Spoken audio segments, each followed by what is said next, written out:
technology, the United States is woefully behind today, like shipbuilding, where the Chinese have over 200x the shipbuilding capacity of the United States, or rare earth minerals processing and magnet manufacturing, where China has a 90% market share. In other areas, the United States has the lead, but our adversaries are clearly nipping at our heels. In the field of artificial intelligence, our research labs in the United States clearly dominate the field, both in consumer applications like ChatGPT, we'll have Chief Product Officer of OpenAI, Kevin Weil, later today, but also in scientific fields like Alphabet's protein structure prediction AlphaFold. At the same time, the Chinese released DeepSeek's open source model, which gained usage across the globe and gives China a soft power by disseminating an AI model to the world that refuses to acknowledge the Tiananmen Square massacres. In the world of aerospace, which is very near and dear to my heart, I'm a sci-fi geek, and the company that I started is has to operate in space. The United States clearly maintains the lead in launch cadence, reusable rockets, and total mass to orbit. At the same time, just a quarter ago, the Chinese landed rovers on the far side of the moon, collected drilling samples from the far side of the moon, and returned those back to Earth.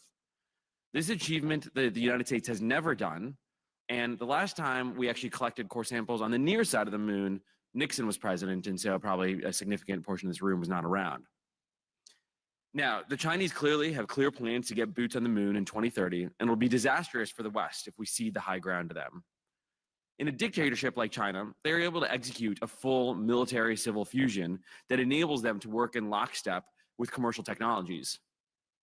Thankfully, everyone in this room lives in a democracy that respects human rights, but that means in order to stay ahead in areas that we are currently ahead, and catch up in areas where we're behind, we need to convince technology leaders, policymakers, appropriators, and military leaders to convene in a single venue and discuss the policy changes and collaborations that are necessary to stay ahead. I'm a proud immigrant to America, and I believe it's the greatest country on earth. And I hope through the collaborative relationships that are formed here today, we can return to American excellence in all areas of technology. America invented all of these technologies, and so let's just bring them back home. That way we ensure Pax Americana dominates not only for the next century, but for the next millennia as humanity ventures out into the solar system. We hope you enjoyed today's discussion, and I'll pass it off to my co-founder, Jacob.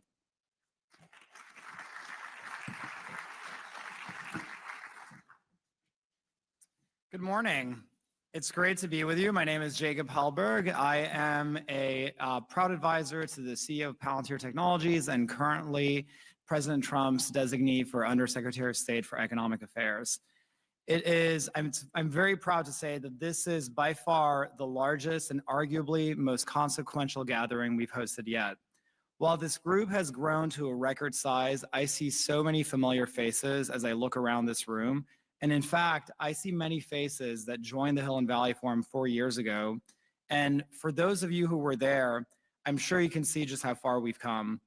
4 years ago, this group practically met in private behind closed doors, not out of choice, but out of necessity.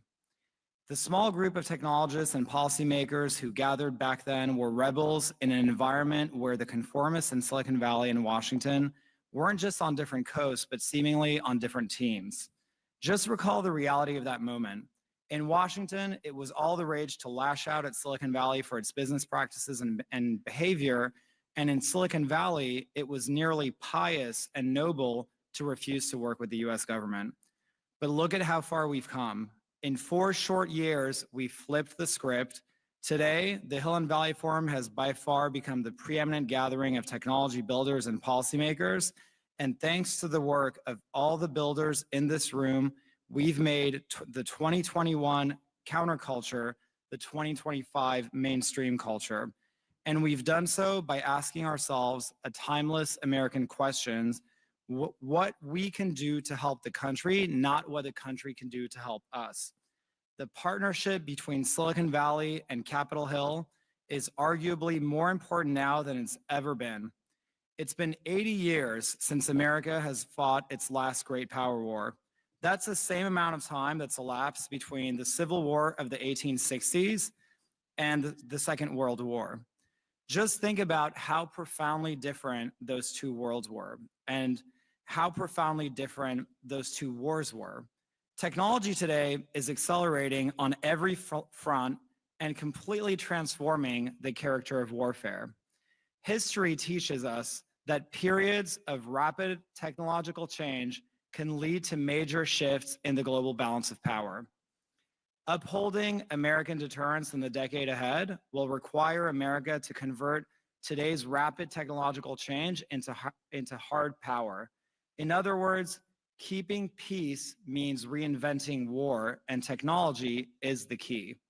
Thankfully, thanks to President Trump's leadership, we'll soon have our good friend Emil Michael leading technology efforts at the Department of Defense as the Undersecretary for R&E, and we'll hear from Emil later today. The theme of this year's forum is Rebuilding America, and thanks to the policies of this administration and historic advances in AI, I believe we're on the cusp of unlocking a reindustrialization revolution in this country. This is in and of itself an American miracle. It's just been over a decade since Steve Jobs told former President Obama that Apple's manufacturing jobs were never coming back to America.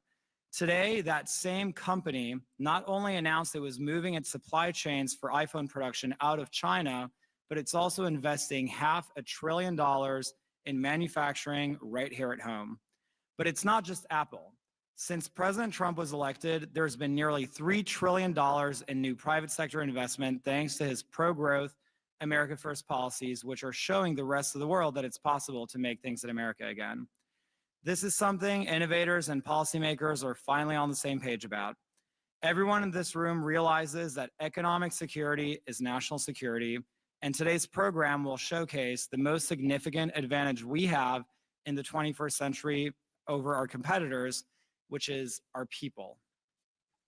This year's forum, from panelists to participants, is a clear reminder that we have the very best people, builders and innovators, and they are the fabric of American power and dominance. We have the best policymakers, both Republicans and Democrats, who are working day in and day out to put their country first, support innovation, and above all else, ensure the 21st century is an American one. Most importantly, we have the best leader in the world. President Trump is objectively and truly a sample of one. No one who loves this country is relentless and as resilient, and the only person able to inspire a new golden age. The stars have aligned. We have the builders, we have the innovators, the policymakers and leaders for a reindustrialization revolution in this country that seizes this new American moment.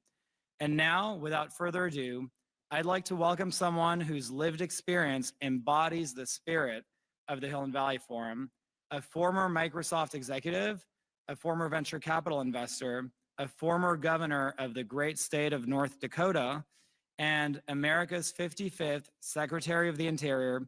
Please welcome my good friend, Doug Burgum.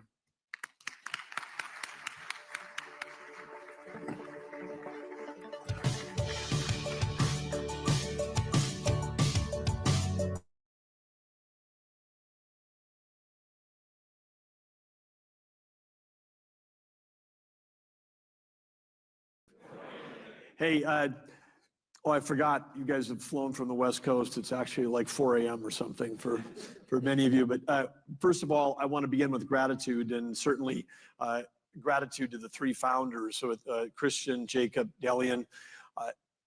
Just 4 years ago, this was conceived, and now this is, again, one of the most influential conclaves of Silicon Valley coming to Washington, D.C. And thank goodness they came up with this idea in 2021, because your voice matters now more than it ever has before. And so I also want to extend gratitude to each of you making a decision to, in many cases, fly from around the country to be here, to be a thing, to be here participating and helping to drive policy forward. So with that, I just, again, gratitude to all of you. As Jacob said at the beginning, I've got a similar path to many of you. I started out as an entrepreneur with a startup, fought through decades of startup, got had a successful IPO, had a great run as a public company, got acquired, stayed at that large company, and that large company was Microsoft, stayed there. All 2,000 of us at Great Plains joined Microsoft. I stayed there as we grew from 40,000 to 90,000 people, had people working in 120 countries around the world, had an opportunity to see what all of you have seen, which is that software is the greatest invention to extend human capability in our lifetimes and in perhaps the history of humanity. It's been just a game changer. And during the times, there's almost 3 decades that I was in tech, and specifically in software, you know, 1 billion people around the planet were raised out of poverty because of the innovation that was being driven out of America in terms of advancements in productivity and raising and the disbursement of that capability around the planet. It was a miracle. And now here we stand on the cusp of where AI is taking us, and it's going to be leaps beyond what any of us have seen. I think even many people that are in the industry or spent their careers in the industry have a hard time understanding fundamentally that we're at this point where AI is going to take us to places where software changed every job, every company, and every industry. AI is going to do that at some multiple level of that. It's going to do it with a speed that we haven't seen. We're going to be curing diseases. We've just, you know, essentially solved the shortage of software developers with one invention, because as all of you know, I mean, the current versions of AI can code at levels that 90% of software developers can. So we're at a remarkable thing. Policymakers don't understand it. I hope that all of you understand it, but policymakers may hear the word AI, but they don't quite grab the impact this is going to have on every job, every company, every industry. And it's going to have an impact on defense. It's going to certainly has an impact on the cybersecurity of our company, our country, our data, and our infrastructure. But the point of all that is that there has to be this understanding. Your presence here matters to try to drive the policies, because we can lead in technology all we want, but now we're at a different point. We're at a point where few people had connected the dots that you can't win the AI arms race without enough electricity to drive the manufacturing of intelligence. An AI data center is a manufacturing hub, and it manufactures intelligence. And if we don't have enough power, we're going to lose the AI arms race. And the AI arms race with China is one of the 2 existential threats that I feel we face as a country. The other is obviously Iran getting a nuclear weapon. That's something that we can't let happen, just like we can't allow ourselves to lose the AI arms race to China. And we need power, but we've been stuck and I would say Silicon Valley's been commingled with this idea for the last several decades, you know, that somehow there's an idea that the climate extremist agenda, that somehow, you know, a degree of temperature change in the year 2100 is the thing that we should drive every policy in America. And I've always been a little offended by that. I'm a curious person. I'm curious about, you know, how a group could, you know, take a spreadsheet and extrapolate data, you know, for 90 years, 80 years, now 75 years, and say this is absolutely what's going to happen. Because many of you, have you guys seen any business plan and any projection ever turn out exactly the way it was going to be for a startup? No, I don't think so. So it's like, but somehow somehow the nation and the policymakers were putting faith in this idea that this thing was an absolute, and if you spoke out against it or even questioned it or were curious about it, then you get canceled. And why I was offended by it was because, having spent my life in innovation, like all of you, understanding that innovation has been the source of American greatness. It always has been, and it always will be. Was sort of precluding that somehow over the next, you know, century, that between now and 2100, we weren't going to be able to have any new invention to bend or change a curve. And it would be like sitting around in 1925 and saying, I'm going to tell you exactly, I'm going to be a future fortune teller. I'm going to tell you exactly what's going to happen in the year 2000. But whoops, they forgot to figure out, you know, that Noyce was going to invent the chip in 1958. They forgot, you know, that Gordon Moore was going to come along and go, wow, look at this, Moore's law. And we're going to have the explosion of technology that we've had. And now you throw AI in the mix. We know AI is here. It's not like a mystery. It's coming. And people have known it's coming. We've always known that we were going to get to this point of capability. It's been predicted and predictable that we were going to get here. It wasn't a mystery in like 1925 versus 1958 and boom. I mean, something you never saw coming, and here's the chip that's going to transform everything. So do a group of all of smart people like you really believe that we're not going to be able to solve an issue around a degree of temperature change in this country when we've got AI and we've got that capability? Of course, but in the short term, but in the next few years, even though we might have a slight lead in technology ahead of China, but China's a fast follower. That's a polite way of saying they copy and everything. And I know, and I'm not saying this as a politician. I'm saying this because my first trip as a student to China was 1980. That was interesting. They were barely opening up. My first time there as an entrepreneur was in 1989, and we were not selling. Great Plains was not. We were not selling internationally. We were selling in Canada. We were starting to move into other elements of the British Empire. I was on my way back from a trip to Australia where we were setting up international distribution capability for our accounting software in Australia. And I was going to swing through China on the way back. And I got there and they said, hey, there's a street market where they're selling software. You should check it out. I went down there and I thought, wow, maybe I'll see a copy of Lotus 123, the leading spreadsheet at the time. Maybe I'll see some other stuff. And I went in there and as a joke, I said, hey, do you have any Great Plains? Thinking like, no one's ever heard of us. We're a little startup company in North Dakota. And they said, right over here, sir. And I could buy a copy of our software for $1 on a 5 1/4 inch floppy in 1989. That was the first time I realized, wow, everything we make, they're pirating. They meaning China. And then I had an opportunity to be chairman of multiple other public software companies. I had an opportunity to serve as corporate officer of Microsoft for 7 years, from 2000 to 2007. Everything we made was stolen. Even at Microsoft, 1% of the copies of Windows and Office were getting paid for in China.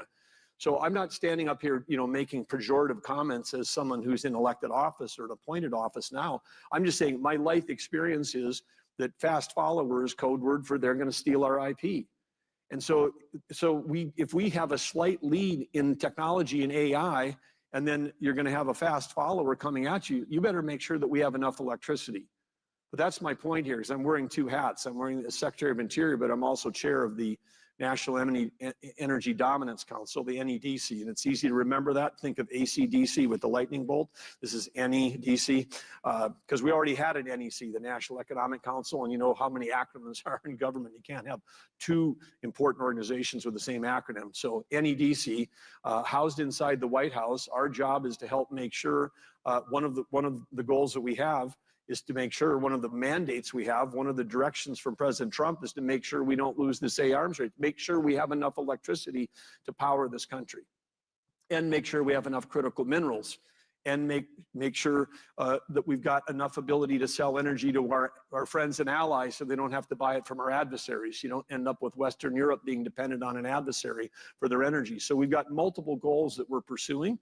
But the one that's most important to this group is focused here is domestic electricity. And guess what China's been doing? Okay, we've had a war going against thermal coal since Obama took office. And it's an incredible, source of energy. We've got hundreds of years worth. We have all the technology innovation that exists in places like my home state, where we can take out every emission that you would be concerned about, including CO2. That can all be solved with innovation. It can all be, that CO2 can be used as value-added products. It can be sequestered. It can be used for enhanced oil recovery. We had a company that was taking CO2, putting it in the ground, more in the ground than the oil was coming up, with people producing carbon negative barrels of oil. You don't need to, go have $900 per avoided ton subsidies that all of you are paying for to drive an EV. We can decarbonize liquid fuels, all of this available through innovation. We can do all that. But meanwhile, it's like, no, we got a 4-letter word. We hate it. It's called coal. It's not big, beautiful coal. Any coal plant running in America today is incredibly clean. They've survived the toughest. Many of you would be out of business and would not have survived the assault on your businesses if you were regulated as heavily as the coal industry has been. Anybody that's still standing is an innovator and a patriot in that business. And our job is to make sure that we don't close any more of them. Our job is to make sure we don't become Spain. Spain celebrated the closing of the last coal plant on April 12th, just over a month ago. They were celebrating a week ago about how they'd achieved their first day of all renewables, and then they were shocked to find out that the physics of the grid, when you don't have the actual physical mass of flywheels running in places like thermal plants run by natural gas or run by coal or run by geothermal or run by hydro, where you've got permanent 7 by 24-hour power, you can have grid failure. That's a window of what could happen in the US. We came dangerously close to that story being about us this winter. On the day that President Trump was elected, or not elected, the day that he was inaugurated on January 20th, the PJM grid, which extends from here, from the Pentagon to Wall Street, 60 million people, about the same number of people in the PJM grid as in this situation in Spain and Portugal and part of France right now, 60 million people. We were this close to having the same thing happening. Rolling blackouts. And when you have a rolling blackout like that, if you are all renewables, the flywheel's not there to kickstart and start that engine again, which is why they're having a challenge getting everything rolling again in Europe. But that morning at 5 a.m. on the day that President Trump was being inaugurated, we had 70% of the power in the PJM grid was coming from fossil fuels. 22% was coming from nuclear. 0 was from solar because it was 5 a.m. There's a catastrophic failure every 24 hours in the solar in producing with solar, because every night the sun goes down predictably and it produces no power. And I know that you're saying yes, batteries, but we're not there yet. You know we're not there yet in terms of that capability. We don't have enough battery storage to run New York to Washington D.C. I mean, not even close. I mean, we can do load transfer for several hours for a household or maybe overnight, but we don't have the capability to support in entire states and entire industries and AI data centers and manufacturing and defense and Wall Street. So we know that solution is not there, because all of you know that batteries are not operating on Moore's law.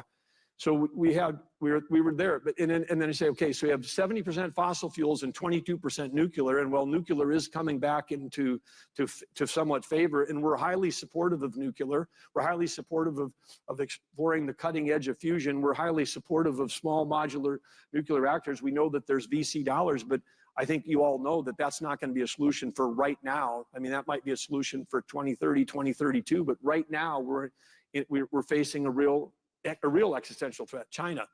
And what's going on in China? China opened up 94 gigawatts of coal last year. 1 gigawatt's Denver, okay? They opened up 94 Denver's worth of coal last year. And this is not US beautiful, clean coal with all the emissions out. This is 1970s, type plants. They're just throw them up and go. Who cares about emissions? China in the Paris Accord could keep emitting until 2035. They could keep increasing their emissions. They're the world's largest emitter now by a huge margin, and they're being very successful at a strategy. We don't care about emissions. We care about power. We want to get power to all of our people. We have power to power manufacturing. We have power to win the AI arms race. That's what their strategy is. And they've got 30 nuclear plants under construction. They're spending hundreds of billions of dollars on hydro. I mean, they've effectively, with the Yangtze, it's like it'd be like us building a dam on the Grand Canyon. Can you imagine? I mean, we're tearing down dams. They're building dams. Hydro is great baseload power. So it's like, we could have a slight technological edge, and we could maybe even have a longer one if you could actually protect our IP. But if we can't protect our IP, then we have to win the power race, and we're losing the power race. President Trump declared on day one a national energy emergency. Critics say, well, we don't have an emergency. We've got record amounts of oil and gas production. They're missing the whole point. We have a critical minerals emergency, which I don't have time to speak about this morning. But the founders up here said it. I mean, 85% of the refining of rare earth minerals and critical minerals is done in China. They've got with their Belt and Road, whether it's, pulling it out of the Congo or Indonesia, open pit mining, slave labor, no reclamation. Yeah, they got low cost. Anybody in the US, you get behind a critical mineral, rare earth mineral startup in this country, and guess what? China dumps into the country. So we're working on a plan at NEDC where we've got to have sovereign risk insurance, not against a foreign country, but against our own, that if you put capital into a project that's related to fossil fuels or project related to critical minerals and mining, that if somebody comes along in a future administration with an executive order that they can, if they want to wipe out if they want to wipe out what you've invested in, they've got to write you a check to pay you for your lost capital. You know, we don't, future administration shouldn't be able to say, no, with a stroke of a pen, we're going to kill this pipeline project, even though that company's got $3 billion in the ground in pipe, labor, and easements, moving a legal product legally permitted, but we've just decided we don't like it for idealistic, extremist reasons. That if they want to do that, they may have the executive power to do that, but they should have to write a check to you and your companies. And so sovereign risk insurance is one thing. We need stockpiling of critical minerals in this country across the top 20 ones where we're most exposed, just like we have a strategic petroleum reserve. We have to do that. And then we've got to think about, actually, for the first time, the federal government itself getting in as a partner with you as an equity investor in companies that are doing the processing. And we're moving at this at light speed, because right now, if there was an actual war going on right now, we are in a huge precarious position relative to China, because we did manage to kill, along with the timber industry, we've tried to kill the grazing industry, not we, but the previous administrations. And certainly mining has been about as welcomed as coal in this country. But when we develop coal, you should also remember there's two kinds of coal, thermal and metallurgical. But on metallurgical coal, you need it for steel. And all of you know that we've got to have steel going in our country. If we want to get back in shipbuilding, if we want to get back into defense, we have to have that. And so again, this is why that, you know, it's not just drill baby drill, it's map baby map. We've got to figure out where all the resources are. And believe me, we have them. Just in interior, there's 500 million acres of surface, 700 million acres of subsurface, and 2.5 billion acres of offshore. All of these, we can protect every square inch of our national parks. We can protect, you know, every square inch of our national wildlife refuges, because they make up a small portion of those numbers, those massive amounts of lands that I just talked. Our last best special places we can take better care of than we ever have before. And how we're going to take care of them? Because we're going to actually drive revenue. The largest balance sheet in the world would be the U.S. federal government, throwing another 200 million acres from the U.S. Forest Service. There isn't a company in the world, not even Saudi Aramco, that come even close with the balance sheet that the Department of Interior plus USDA would have. But what's our return on that? You're all investors. What's the return? The return, when Theodore Roosevelt put away those lands, he said that was for the benefit and the use of the American people. That was for all of us. You've all been told, you all know the answer right now. If I gave you a quiz to one question, what's the U.S. debt?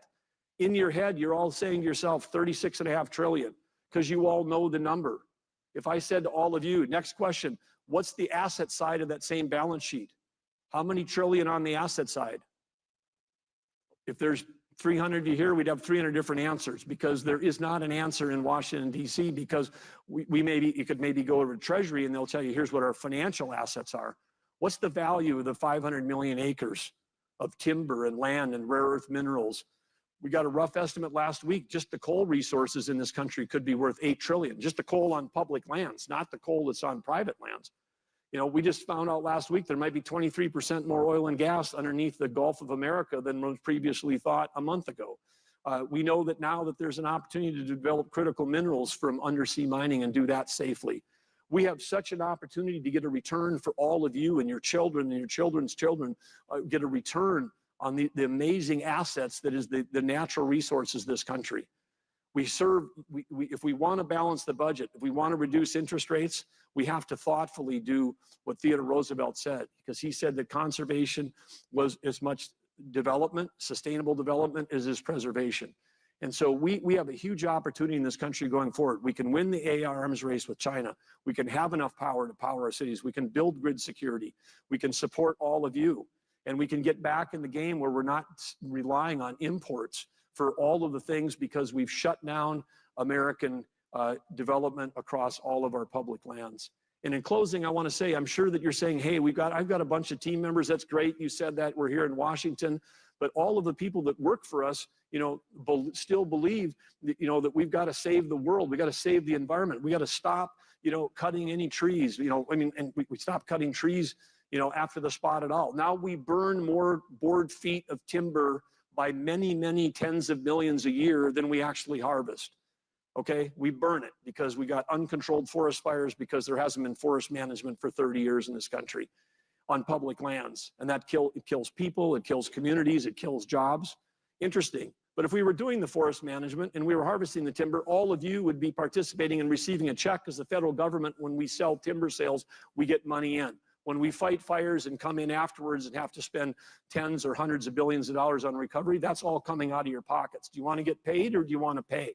That's on every one of these topics: timber, grazing, oil and gas, critical minerals. No one would run a business where you would decide all you do is pay out, print money and pay out, as opposed to get checks in. This is essential to how we build a better, stronger government. But we can do all the things we need to support this industry. We can absolutely do that. And in doing that, we are going to win the AI arms race with China. We're going to bring prosperity here to home, and we're going to bring peace abroad. And peace abroad begins when we sell energy to our friends and allies. They can stop funding conflicts against us with the sales of oil and gas to specifically who? China. When we have failed sanctions in Russia and Iran on oil and gas exports, the dark fleet, which now represents 25% of the world shipping, we've just turned our adversaries into China's discount gas station. So under the Trump administration, we're in a 180-degree turnaround to a different direction. We're moving in a direction that is completely aligned with all the things we want to do. And I would say, again, for your team members that are concerned, they should be insisting that every ounce of energy, every electron that we make is made in the U.S. because we do it cleaner, safer, smarter than anywhere else in the world. When you shut down U.S. energy production, you don't do anything to demand. You just push it. You push that supply to people that don't do it as cleanly as we do. So it's good for the environment. It's good for the economy. It's good for prosperity. It's good for world peace. That's the Trump plan. And that's what we're doing right now. Thanks for letting me spend some time with you. Have a fantastic day this morning.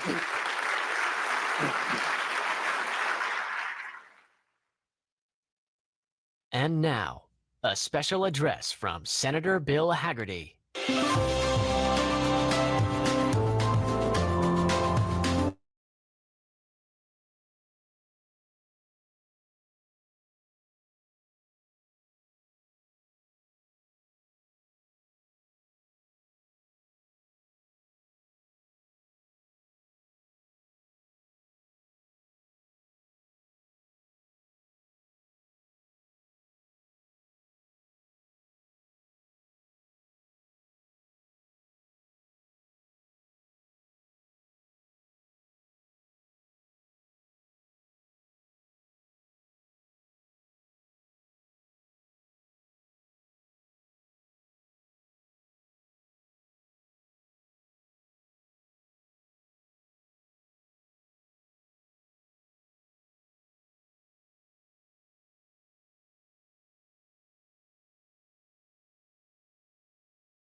since last year's Silicon Valley Forum. Since then, you published a book, and I'm sure everyone in this room wants to know, how has the reception of Western values, the concept of Western values that you wrote about in your book, evolved since last year's Silicon Valley, but also since the release of your book? Well, first of all, congratulations on many accomplishments. And when you first started this forum, it was like in a small room that you could fit 5 people in, and now you have everyone who should be here, and as far as I can tell, everyone in DC talking about it. And yeah, so I'm delighted to be here, and we've known each other for a long time.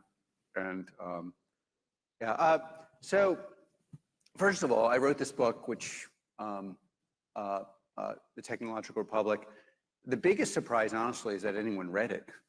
And then it was a #1 bestseller. And the basic way the book market works in this country is you write, it's like a little bit like yoga versus Taekwondo. It's like in yoga, it doesn't really work, but you feel good about feeling good. And you don't really know what you learned, and you go once in a while, and somebody famous said, do it. And that's how you sell one kind of book. And the other book is like Taekwondo. You get lots of belts, and it doesn't really work. And if you get in a real fight, you get your ass kicked.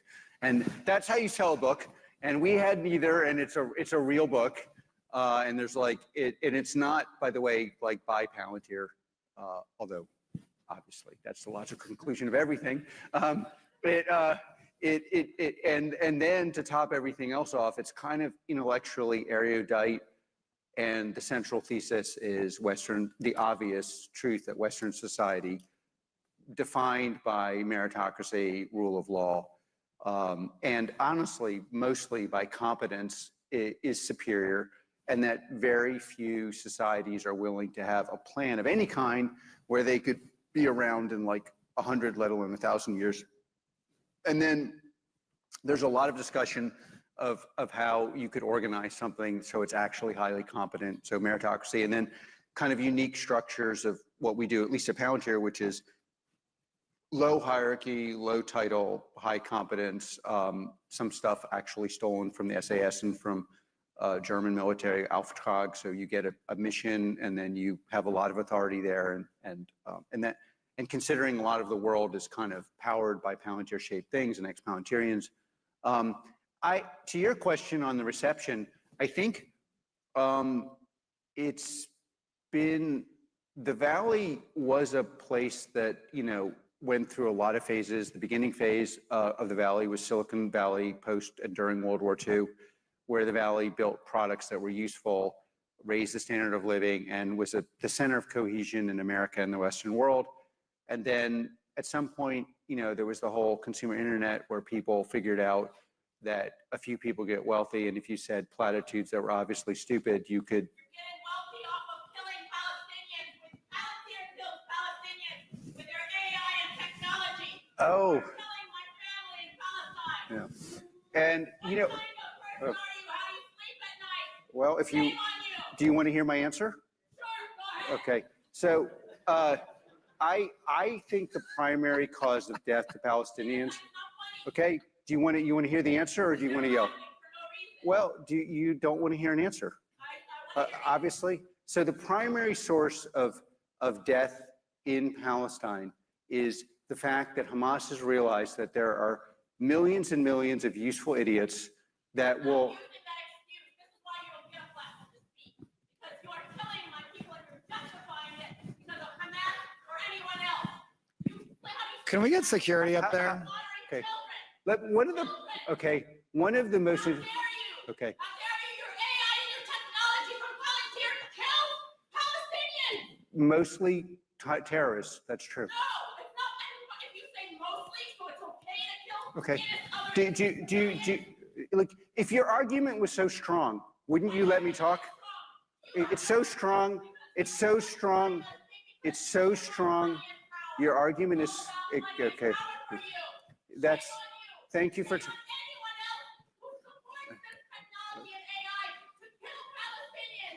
If your argument was so strong, you'd let me talk. If your argument was.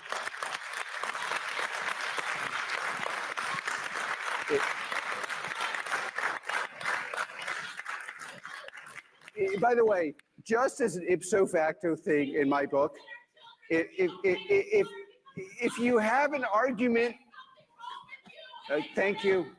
Ma'am, I think we've heard you. I think we've heard you. Okay. Shame on all of you. You Yeah. are sick. You support a genocide. When the forces of brown people I think you came to the wrong event. Okay. It's, well, no, support yep.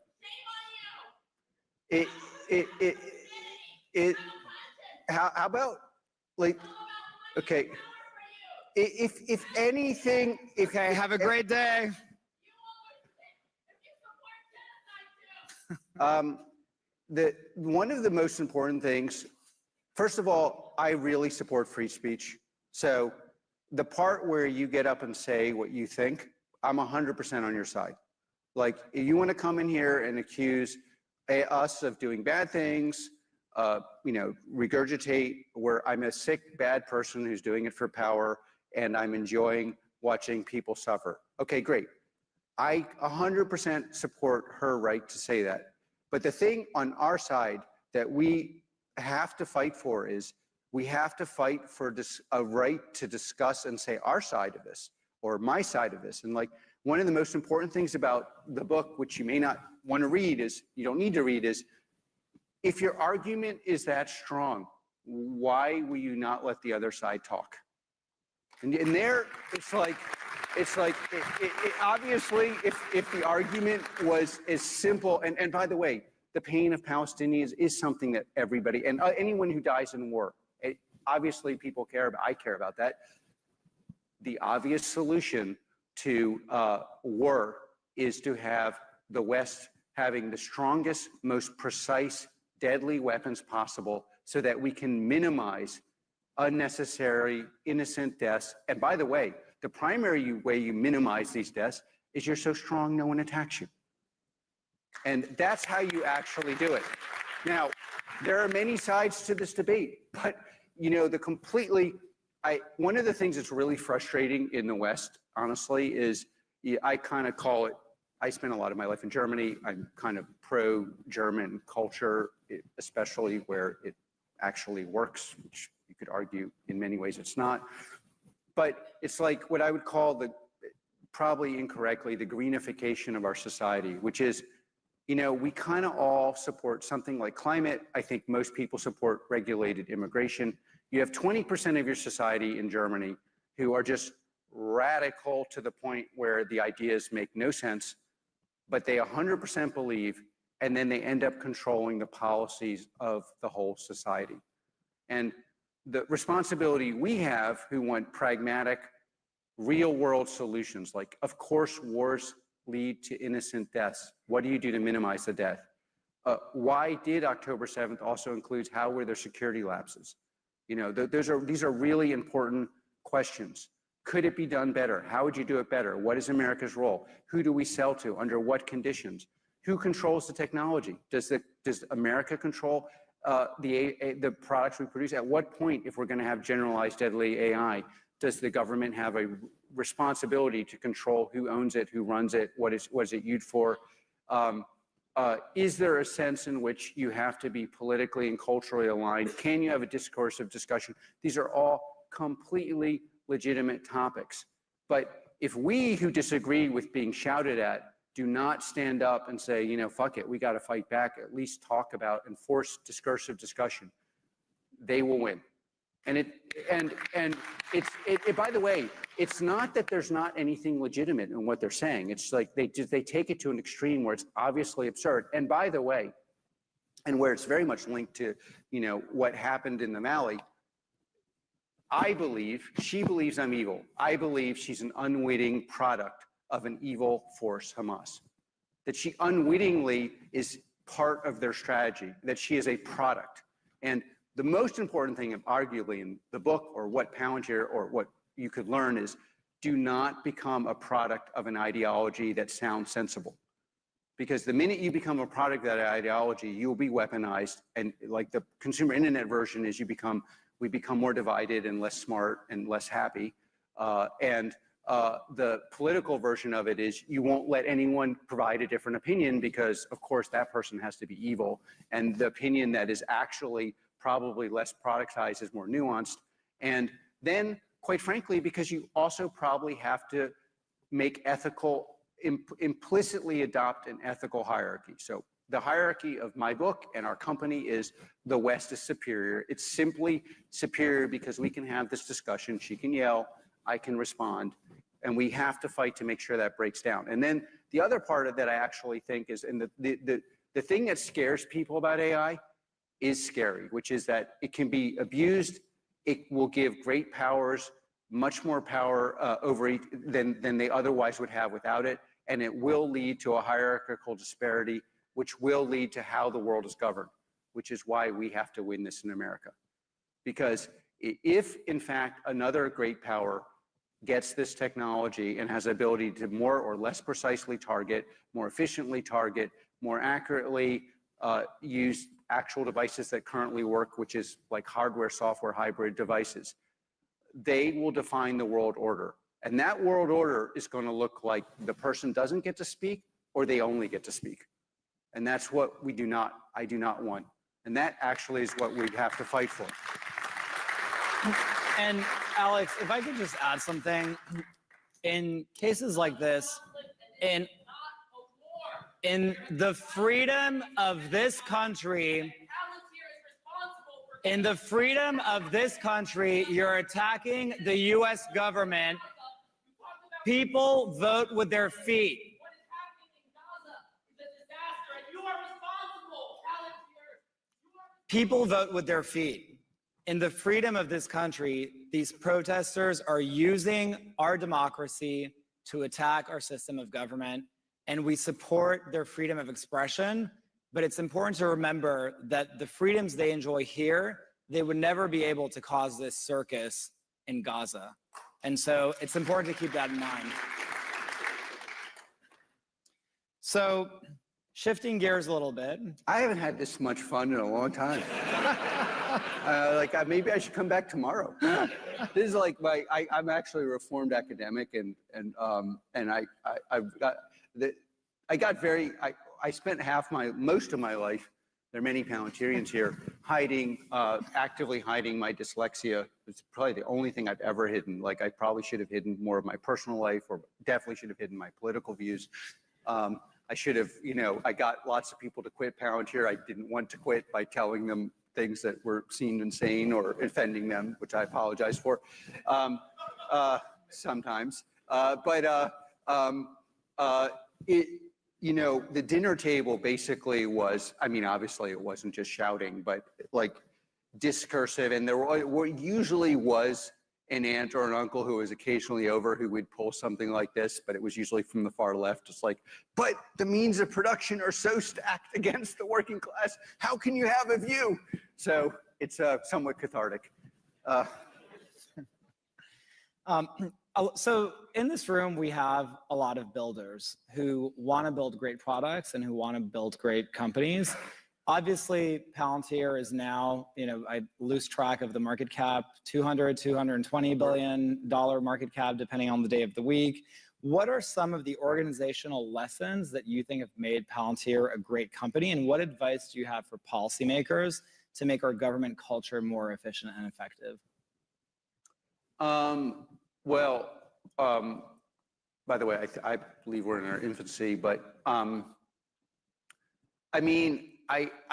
think every real company that succeeds at a scale, like basically I think there's a binary thing in the history of companies, like can you get to $1 billion in revenue or not? And it's an important metric because parts of a system can go well and can get you pretty far, but if you can cross the $1 billion mark, then something has really gone well, and it's not just something falling together. And I would, to get to that kind of mark, you have to have a founding team where people are doing something where they have a primordial level talent, I mean inborn talent, that they're willing to dedicate every ounce of their life to, probably for 5 years or more. And I believe to do that, you have to have a belief structure on top of it. Like the pain of dealing with highly talented people, or the most talented person you've ever met, is going to be very, very high. And I don't know how you do that without some belief. Now, the belief doesn't have to be, I would prefer it to be Western values and the superior of the West defined like I see it, but it doesn't have to be that. But I would say, and as absurd as that kind of sounds, look at the counterfactual. Almost every great company in the world is built by builders in this country. And why is that? Again, take the German example. Germany has people that are equally talented, equally smart, they believe much smarter, which they tell me whenever I go there. And yet in this country, and why is that? And one of the reasons we have, you know, our version of religious freedom is you get to define your own church, synagogue, mosque, or cult. And then you get to set largely the rules of your own religious community. And that seems like a banality, but it really only exists at scale in this country. So as you know, in Europe, so if you move to Germany or Switzerland, and you sign up, they'll ask you, are you Jewish, Christian, or Muslim? And then it's the community standards defines whether you're a member. And in this country, you get to decide, and you get to set, and this is we have a belief culture. And if you combine that with enough technical people and pragmatism, you can have a great company. But the part that people leave off the balance sheet when they talk about builder is the belief side. And I think there was like a flash in the pan where there were companies where the people were just completely narcissistic. And there is a narcissism to believing you're going to do something, a productive narcissism, I'd like to believe, of believing you're going to do something really big and great, even though the odds are stacked against you. That's necessary. But believing there is something larger than the numbers, that is more important than the numbers, that gets you through the pain of failure, and in my view, the greatest task ever, which is working with someone who annoys the crap out of you every day for 5 years, and deep into your pores annoys you.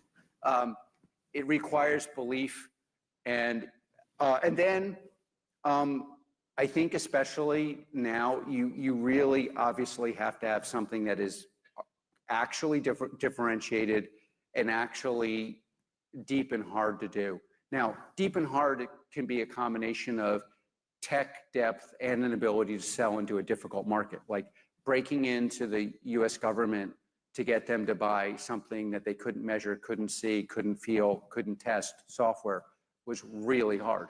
And, you know, so, and I think it's gotten easier, but it's still hard. And so you're going to have to, businesses have basically two components: deep tech and some way of getting someone to buy it. And you need to do both. And that's why it's very hard, because most people who can do the deep tech probably are building the wrong product, and or can't get the product out of the first olive, or the second, or the 10th, or the billionth out of the jar. And so you have to think very seriously about both of those in what you're building and how you go to market. And then you want to be in America, honestly. There are people from all over the world here, and I want the West to succeed. If you want to know how good you are at tech, you do it here. It's not just this, people tell you it's a scale thing, a capital thing. No, it's also, this is more of a métier or an art form than a science, and all the artists are here. So you got to come here. If your government doesn't want you to be here, come here. This is where the action is. You can then build it and then go abroad, or build it, co-build it. But it's like, if you want to be in the NFL, you come to America. You want to be in tech, you come to America. You want to do lots of, like, I wanted to be a philosopher until I realized it was ridiculous. There are lots of places you could go to be a ridiculous philosopher. Germany is a great place for that. And you'll have a great social life, because people appreciate that. But, you know, so this is where the action is. And it's really important not to ignore these banalities because they will determine your fate. And then, you know, it's really important to have dialogue. You should have a low tolerance for stupidity.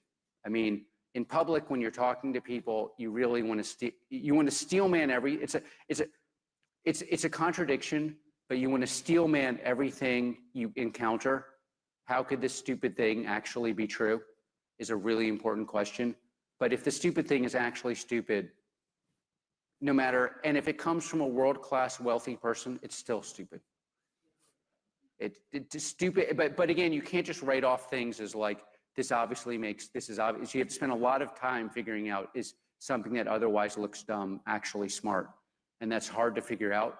But that it's not a prestige thing. A lot of smart people and accomplished people say things that used to be true. And like one of the reasons we succeeded at Palantir, like we sued the government.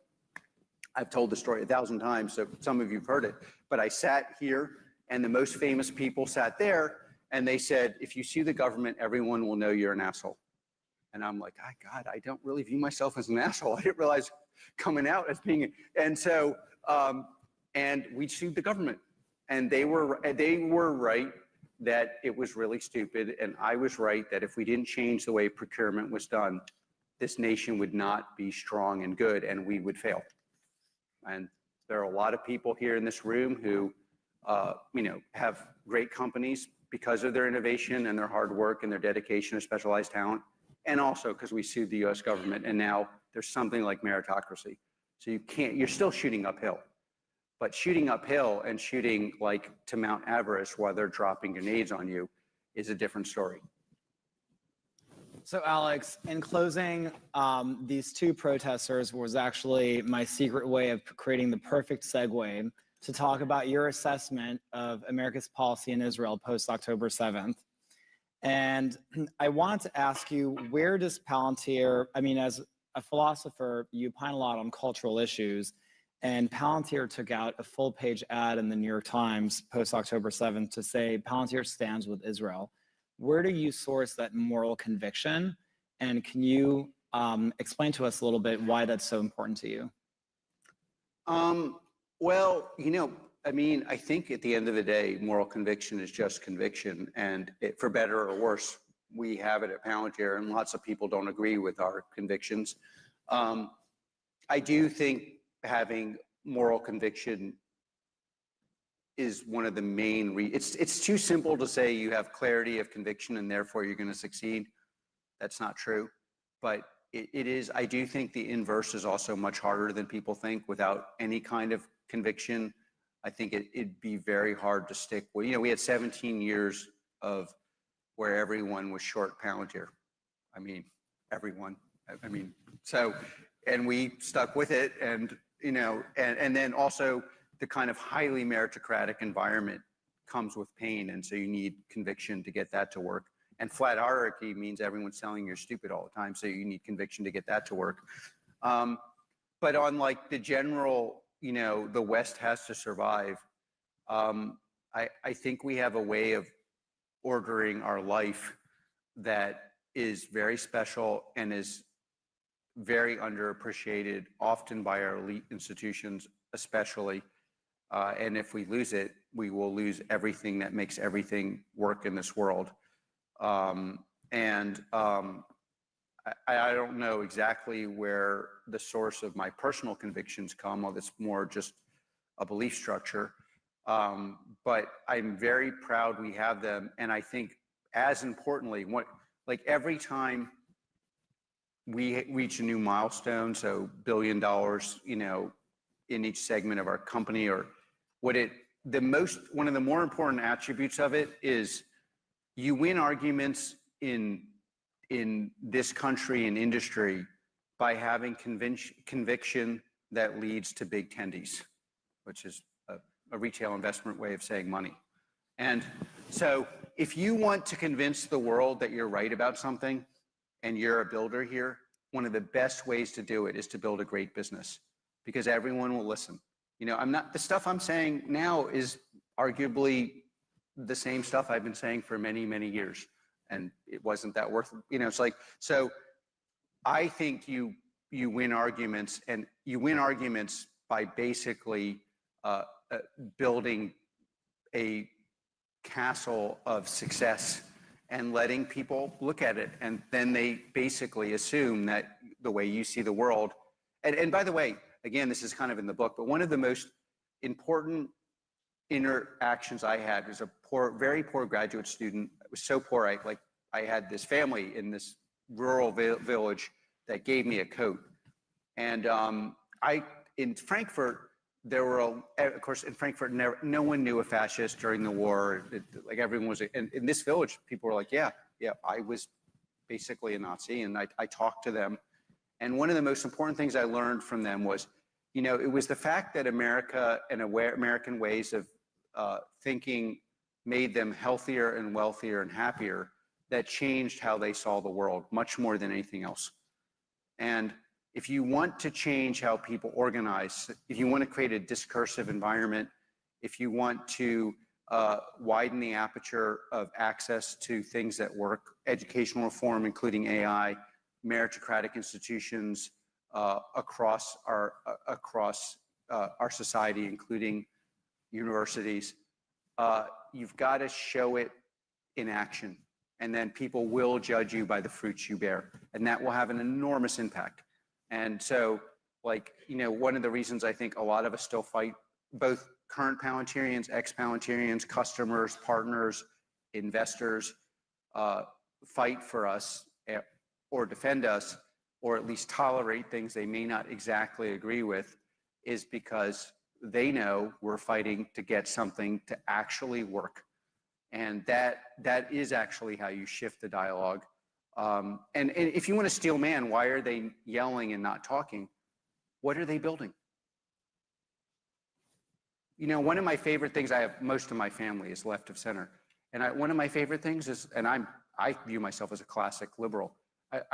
My first question is always, show me an institution you respect that's actually working. And that shuts things up very quickly. And I say, I'll give you an institution you don't agree with a lot, my company, and it's actually working. Why don't you try to figure out how you can take some meritocracy and put it into your worldview, because that might work. How about a little bit of discourse? That might work. How about working with people who disagree with you? That might work. How about taking something and building something where the inputs are much less than the output, which is the primary determinative of something, if something is working. And then what you will get is you essentially split the ocean. One side will yell at you and tell you, you can't say this, you can't think this, you can't do this. And the other side, people who equally do not agree with me, will be like, yeah, that's a real challenge. And it's those people that don't agree with you, that are open for a system that actually works, like a system that any system in a differentiated, complicated society below which we cannot regress without destroying all of our lives is going to have certain attributes. Talented people are going to succeed more. Hardworking people are going to succeed more. There's going to be wealth inequality. How do you solve that? You're going to have to deal with ways to test for merit. There may not be the simple ways we know. And you're going to have to produce something where the inputs are less than the outputs. And we have to get, and the way you convince people of this is you do something that's successful and you challenge them to have their worldview produce something that is better. And usually what you'll find is half the people will say, yeah, well, you're kind of some form of bigot or you're evil. And the other half will be like, yeah, okay. And then that's how you organize things, and that's how you actually make a lot of change. Alex Karp, everyone, the CEO of Palantir.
new industrial revolution with AI factories at the center of it.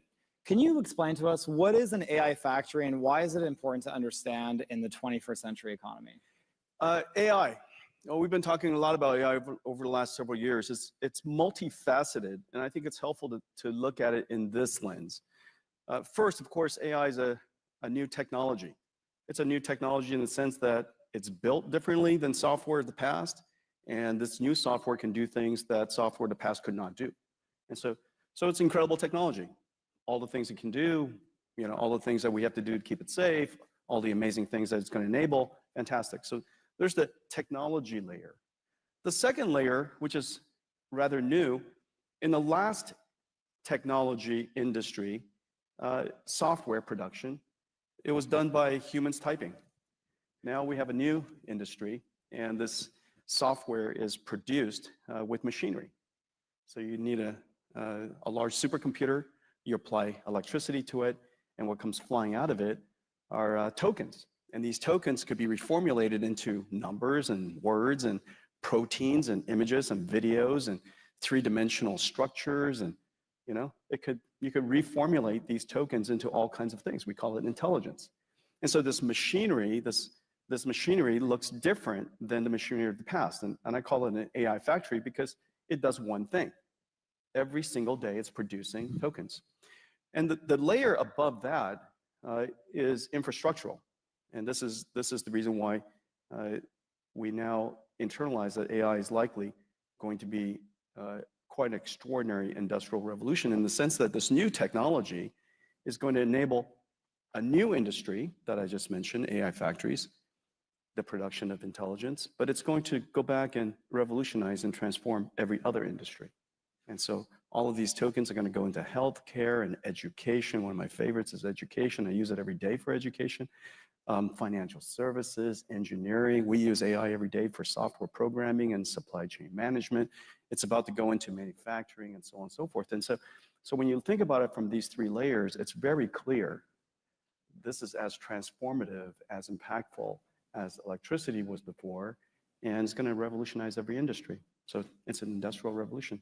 So do you think it's a paradigm shift in modern computing and that every factory that's building physical things in the real world will also be accompanied by an AI factory? Yeah, perfect. Absolutely.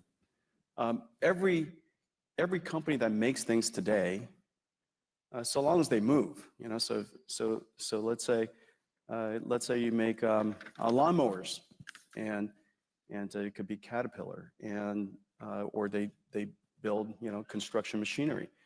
Today it's largely manually manipulated. In the future it'll be autonomous or highly autonomous or semi-autonomous or assisted.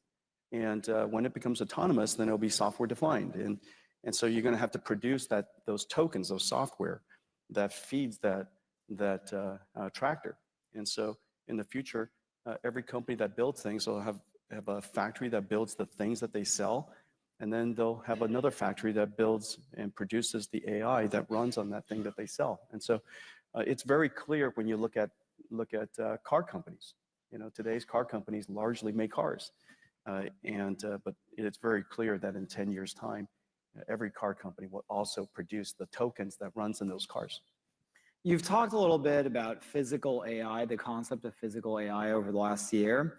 For policymakers who are thinking about the future of American policy, can you explain to us a little bit what physical AI is and how we should be thinking about it? Take a step back. AI really came to consciousness, modern AI really came into consciousness about 12, 14 years ago when AlexNet came out and computer vision saw its big giant breakthrough. And that was I guess 2012. Around that time, when you take a step back, what is computer vision? In its largest context is perception. Perceiving the world, whatever modality of information. It could be, of course, images, it could be sounds, it could be vibration, it could be temperature. And we've now developed AI models that understand the meaning of all of that information, and can be quite smart about it. So the first layer, the first wave of AI was perception AI. The second what everybody started talking about maybe 5 years ago was generative AI. And generative AI is where the AI model has learned how to understand the meaning of the information, but translate it. So for example, you could understand English and translate it to French. You could understand English and translate it to images. And so you could prompt it to generate images. So generative AI is essentially a universal translator, if you will. A universal translator that understand the language of humans, language. And so that's the next wave. The wave that we're in now is where you now have AIs that can understand, it can generate, but as you know, intelligence requires us to solve problems and recognize conditions that we've never seen before. And the way we do that is we use reasoning. We apply rules and laws and principles that we've learned in the past, and we break the problem down step by step by step. And even though we've never solved this problem before, through reasoning, we can solve it.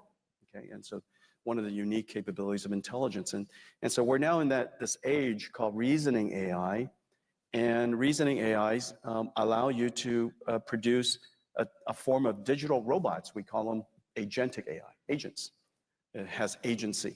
And so an AI that can understand the task that's been given, it can go off and learn and read, use tools like calculators and web browsers and spreadsheets, and then come back and does something for you. And it could be something related to supply chain, so it accesses SAP. It could be something related to HR, access Workday. And so these agentic AIs are essentially robots, but they're digital workforce robots. And so in the future, we're going to be the generation of CEOs that are going to manage biological workforce as well as digital workforce, and HR department for the biological workforce, and our IT department are going to become the HR of agentic AI, right? And so we have this is kind of the phase we're in today. Well, the next wave, and this is where the largest industries of the world are going to benefit. The next wave requires us to understand things like the laws of physics, friction, inertia, cause and effect, the fact that I tip that thing over, it's going to fall. When I set the bottle down, it's not going to go through the table. And so all of these common sense physical reasoning abilities that children have, that our pets have, most AIs don't have. I roll a ball over the kitchen counter and it goes up over the top and it disappears. Well, the AI thinks it's disappeared, but your dog knows it's on the other side. It understands this concept called object permanence, and it didn't go into another metaverse, and so it runs around the table and gets it, And a robot needs to learn that if you want to go from this side of the table to that side of the table, you can't go through the table. You're going to have to reason about how to go around the table. And so all of these type of physical reasoning things is what's called physical AI. And when you take that physical AI and then you put it into a physical object called a robot, you get robotics. And this is really, really important for us now because we're building plants and factories all over the United States. And we'd like to build it in a way that takes advantage of the latest technologies. And so hopefully, in the next 10 years, as we build out this new generation of plants and factories, they're highly robotic and they're helping us deal with the severe labor shortage that we have all over the world. So many people have talked about this concept about the fact that we're in an AI race globally. What do you think the US government needs to do to win that AI race, to have the very best AI technology? First, in order to have a race, to do well in a race, you have to understand the race. And you have to understand the resources that you're working with, the assets that you have, the assets you don't have, your advantages and your disadvantages. And some of the things to realize is that AI is fundamentally at this core level, and going back to the 3 levels that we're talking about, at each level, we have to make sure that we understand the game. And this game isn't, there's no 60-minute clock on this thing. This is an infinite game. And so most people aren't very good at playing infinite games. Nvidia is now 33 years old. We've been through 3 computer revolutions, from the PC revolution to the internet to mobile, and now we're in AI. And so you have to, in order to thrive across all of these different changes in the environment, you have to understand how to play games. And so the things that I just described, understanding the game, understanding the assets you have, really important. At the first layer, at the technology layer, the most important thing to understand is the intellectual capital. And remember, 50% of the world's AI researchers are Chinese. First, just take a step back and recognize that. That important factor has to play into how we think about the game. The next is AI factories. In order to do well there, you need to have energy. Because fundamentally, we transform electricity into digital tokens. Just as the last industrial revolution transformed atoms through energy into, steel things and physical things that we know, cars and things like that, buildings and things like that. And the generation before that, we gave it water into a machine called a dynamo, and what came out was electricity. And so now we have electricity go in and tokens come out. So the next layer requires energy. The layer above that is just happening now. And it's really, really important that we understand that ultimately the winners of the last industrial revolution wasn't the country that invented it. It was the country that applied it. And the United States applied steel, applied energy faster than any country. Everybody else was worried about things like labor and horses being replaced by cars and those kind of matters. But the United States we just took it and ran with it. And so the infrastructural layer above that is about the application of the technology. It's about not being afraid of it, wanting to engage it, reskilling our workforce so that we're able to apply it, encouraging people to adopt it. And so when you look at when you look at AI through the lens that I just described, to the framework that I just described, each one of the layers has its own, if you will, challenges and opportunities, and the game's a little different in each one. On the workforce point, the press has been so focused on weaving the narrative that AI could potentially lead to mass displacement of labor and mass unemployment. Could you help paint a picture a little bit about what your prediction is for the impact of AI on the job market, but also more specifically on what you see as the potentially new categories of jobs that we're potentially not even thinking about today that could actually come into being? Some jobs new jobs will be created. Some jobs will be lost. Every job will be changed. Okay, so let's just break it down. It's always easy to go to one extreme from another, but I always find it helpful when you break the problem down, reason about it from its first principles. And again, in this framework that I just described, at the lowest layer, as you know, and Jacob, you're deeply integrated into venture investment, and you know what's going on in AI. And you know at the foundational layer, it's because of AI that San Francisco is back. Okay, anybody who lives in San Francisco, you'll know what I'm talking about. Just about everybody evacuated San Francisco. Now it's thriving again. It's all because of AI. And AI creates a new type of job, and the fundamental reason is because it's software development, but done in a different way. We've changed every layer of the technology as a result of AI. What used to be human-coded software running on CPUs are now machine learning-generated software running on GPUs. And so every single layer, the tooling of it, the compilers of it, the methodology of it, the way you collect data, curate data, use AI to guardrails, use AI to teach, use AI to keep the AI safe. All of that technology is being invented right now, and it creates tons of jobs. At the next layer, this is where the giant opportunity is. Remember, I just said that we're going to create a new type of factory, and this factory has electricity come in, and it generates tokens out. A 1 gigawatt factory, let me just put it, 1 gigawatt factory, and we're in the horizon building something like 7, 8, 10 gigawatts of AI factories. 1 gigawatt factory is $60 billion. $60 billion for 1 gigawatt. 100 megawatt factory is pretty commodity now. It's pretty commonplace. And so you just divide that by 10. But $60 billion is the annual, one factory is the annual revenues of Boeing. And to build it, you have to finance it, creates a lot of jobs. You have to build out the site, the shell, creates a bunch of jobs, construction. You know, you got carpenters, you got steel workers, you got masons. You got to build out that factory. $60 billion factory. This thing is gigantic. You have to have, mechanical engineers, electrical engineers, plumbers, and then after that, all the low voltage stuff, all the IT and the networking. After that, operations. That entire cycle is about 3 years. A whole bunch of new trade jobs have to be created. These trade jobs, in the last computer industry, the last computing platform shift, the number one critical path for most companies' growth is software engineers. This next layer, AI factories, the number one is going to be trades, the trade craft. And I think this is terrific.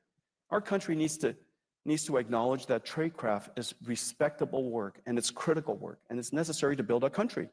And so we want to encourage tradecraft, electricians, plumbers, carpenters, steel workers, the whole span of it. We're going to need a whole bunch. And then now above that is when we can start talking about how are these AI agents going to change the work of doctors or financial service professionals or customer care, or in our company, just as a starting point, every single software engineer is now assisted by AI assistants. And the amount of code that we check into the company is incredible. As a result, our productivity has shot up through the roof, and we're hiring more people because it enabled us to create more things that the world desires. It increases our revenues and increases our ability to hire. And so I think that layer above really wants to engage AI as early as you can. Remember, it's not AI that's going to take your job. It's not AI that's going to, destroy your company. It's the company and the person who uses AI that's going to take your job. And so that's, something to internalize. There's been such a huge amount of focus lately on bringing manufacturing back. A lot of people in the AI space have talked about the concept of how digital twins and manufacturing plants adopting digital twins could actually help enable rebooting manufacturing here. And simultaneously, the CEO of Apple, Tim Cook, recently said that one of the main bottlenecks to reshoring and making the iPhone here was having a good and precise robotic arm technology. So on both counts, it really seems like AI could be an enabling technology for manufacturing and reshoring. Could you tell us a little bit more about what your prognosis is on that? Yeah, well, first of all, manufacturing is not about low-cost labor. Advanced manufacturing today is software. The entire factory is software-driven. The entire factory is one giant robot, and it's a robot orchestrating a whole bunch of robots inside. And so these advanced factories has a lot of people in it, but it's largely technology. And so I think the first part of it is in our industry, and I'll just talk about mine, the ability for us to manufacture end-to-end from silicon to the AI supercomputers here onshore is a terrific opportunity. And I'm delighted that the administration is really encouraging and supporting the industry to onshore manufacturing. This is high quality work. It's advanced technology work. Doing it onshore is a fantastic opportunity for the country, and I'm very enthusiastic about it. We're huge proponents of it, and we're fortunate that we have partners around the world who are supporting us to do that. That's number one. Second, if we don't get good at manufacturing, we're going to leave behind a giant industry that is going to be propelled by the availability of energy. What country doesn't want to get engaged in this new industry called AI?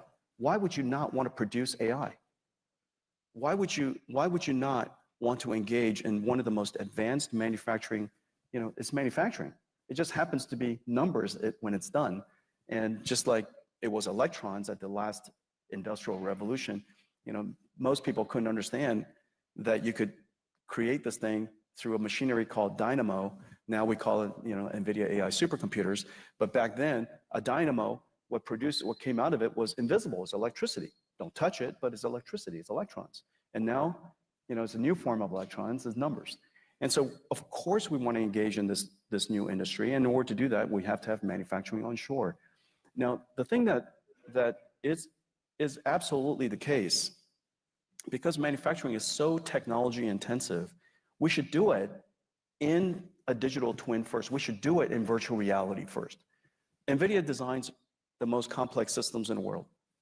Each one of our generation R&D, call it $20 billion, maybe more now, but call it $20 billion of R&D just to produce a family of chips.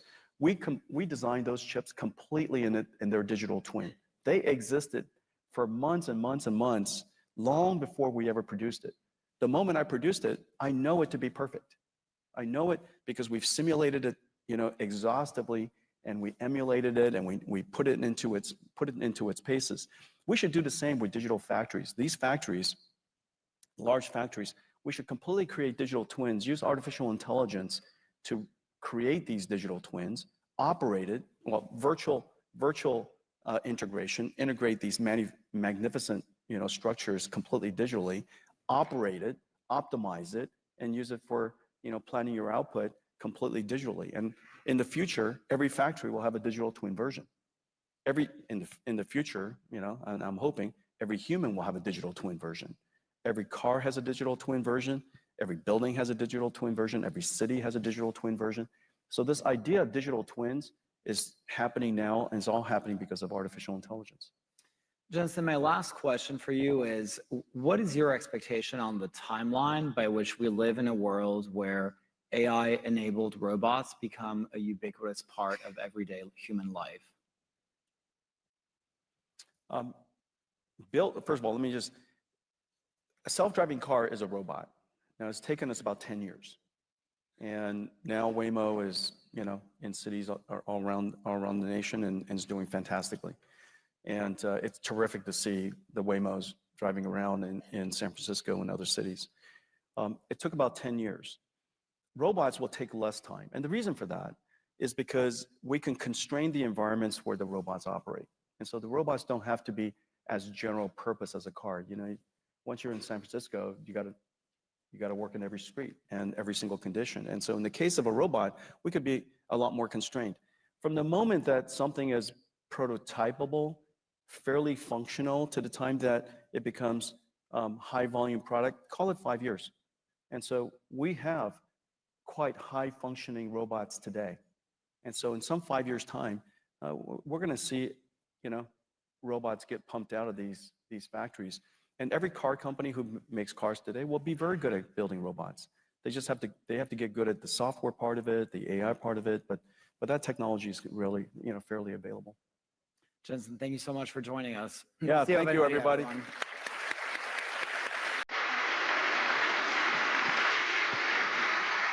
Thanks for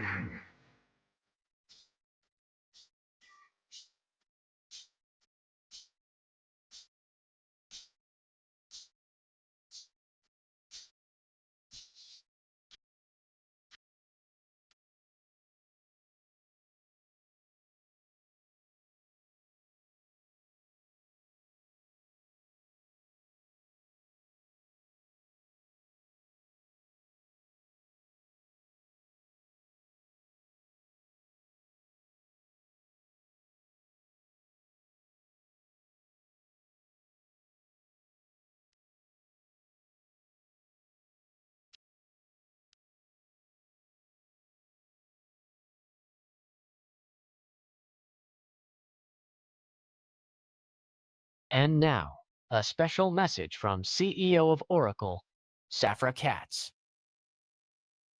Technology companies play an increasingly important role in defending Western values and supporting the US government.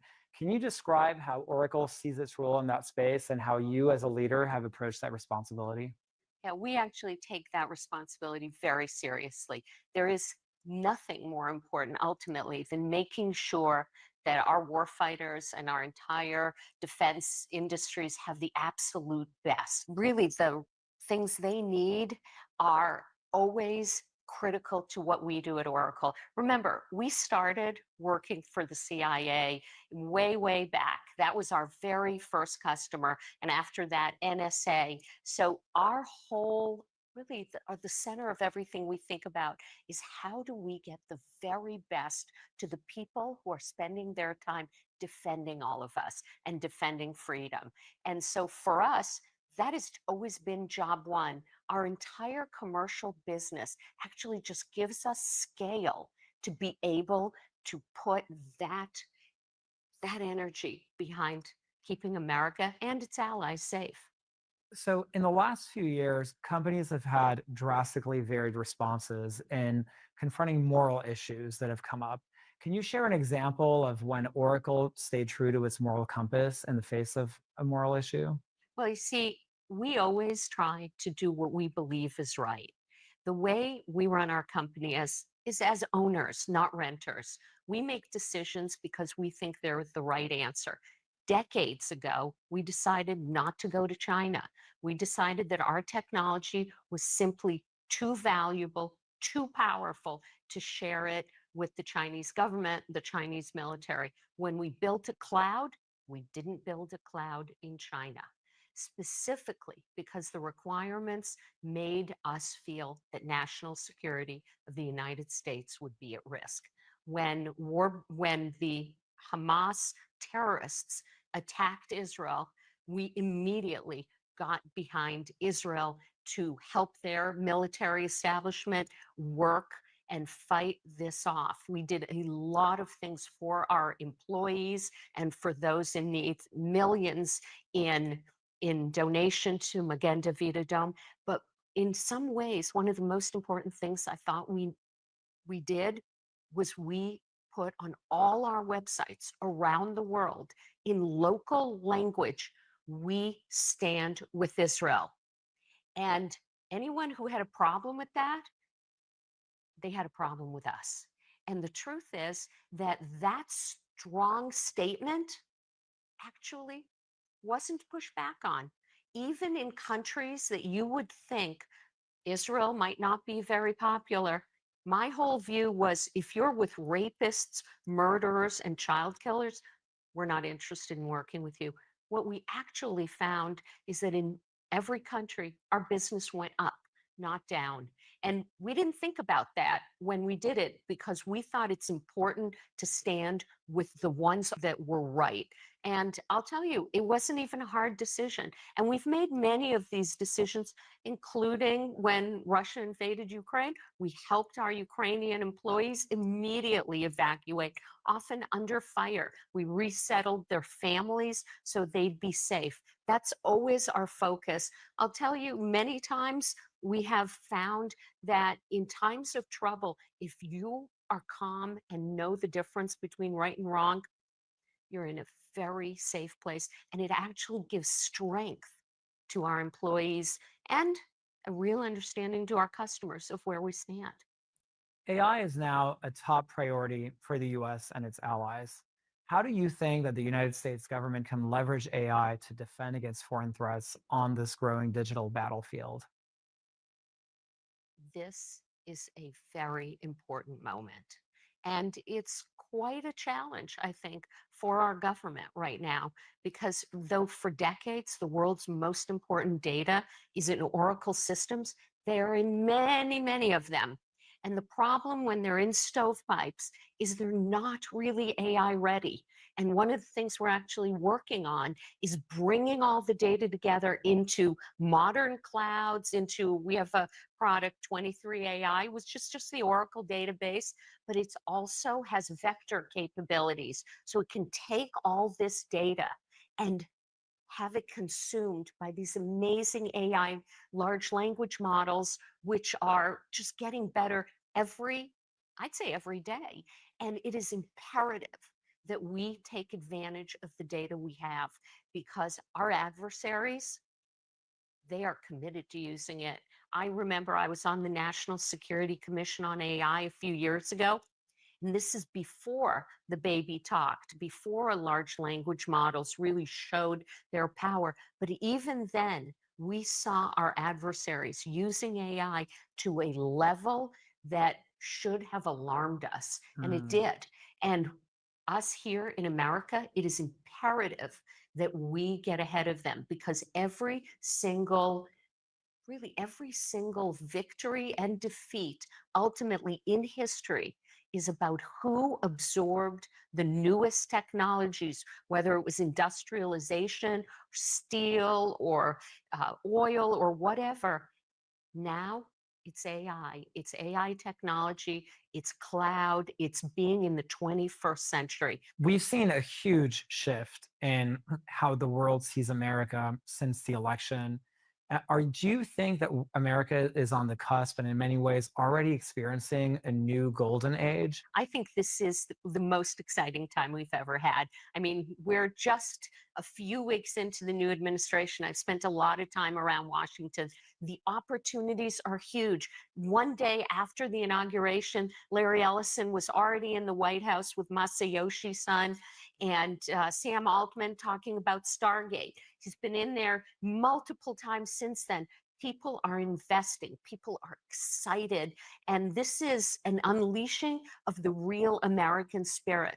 I can tell you when I'm talking to different cabinet members, the thought that energy is coming back, that we're no longer self-limiting our industrial capacity by limiting energy and limiting our grid is so exciting to companies. I've talked to a number of our customers who are manufacturers. They're bringing manufacturing back into the United States. So I'm incredibly excited. You can imagine, you know how long I've felt this way.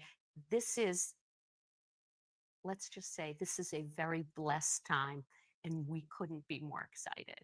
With Doge, we've seen a huge push to bring operational rigor and concepts from the private sector into government. I'm curious, as a leader of one of the world's largest corporations, in the tech industry, there's a lot of talk of first principles. What are some of the technology first principles that you've seen throughout your career that have proven successful that people in the government can draw inspiration from? Well, I would say rule one, keep it as simple as possible. That is probably the one thing that the government really has not gotten a handle on, and the Doge is pushing right through. Bring it together, use the best technologies. Don't use things from years ago just because you've always been using them. Make sure that you've got the very best, and don't compromise the best technology just because you're afraid. I know when I started at Oracle, we basically doged Oracle my first year. We were $9 billion in revenue when I joined in 1999. We saved $1.2 billion my first year. And I have to tell you, thank goodness we did it, because we wouldn't even be here now, because we needed that money. Just like the government needs the money, like the DoD needs it for the warfighter, we needed it for R&D. And that's why we were able to buy over 100 companies to bring it all together for our customers. And if the government could just, let's do it the simple way, let's do it the fast way, let's do it the least expensive way, but let's do it one way, not 15 different ways. We're going to save billions, trillions, and we're going to have a lot more done and a lot less spent. And that's really, those are simple, simple principles, management principles more than anything else. Those are surefire. Safra, thank you so much. It's an honor to be here. Thank you for having me.